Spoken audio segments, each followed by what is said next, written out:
7 পারা পর্যন্ত আমার কাছে বুখারী সনদ আমার, গালি যে আমাকে উস্তাদের সঙ্গে এত বড় বেয়াদবি করবি, তোরা ইসলামের কি বারোটা করবি? 12টা বাজাবি তোরা। সারাদিন মোবাইল দেখবো, কোন হুজুর কোথায় বয়ান করছে, কোন স্টেজে, সিদ্দিকী কি বয়ান করলো, ফাজল করিম সাহেব কি বয়ান করলো, মিজান সাহেব কি বয়ান করলো, কোথায় একটু দোষ ধরা যায় কিছু বলার সুযোগ।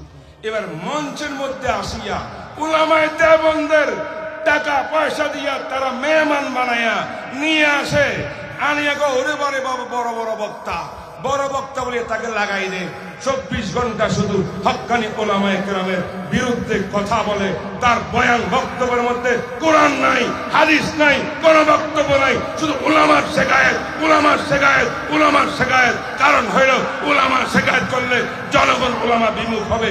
এইটাই আরেকটা খ্রিস্টানদের ষড়যন্ত্র।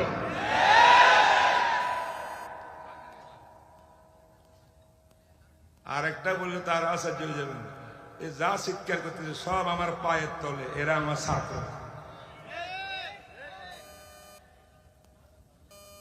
কিবোর্ডের মুজাহিদ তারা, বাস্তবে তারা মুজাহিদ। ঠিক না ঠিক? এই বেয়াদবি ছাড়তে হবে। যতক্ষণ বেয়াদবি বন্ধ করিয়া পাও ধরে মাপ না চাইবে, এদেরকে ক্ষমা করা যাবে না। ঠিক না?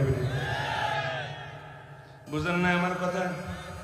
আজকে কিছু লোক তারা দেখলো আমরা যতই প্রচার করি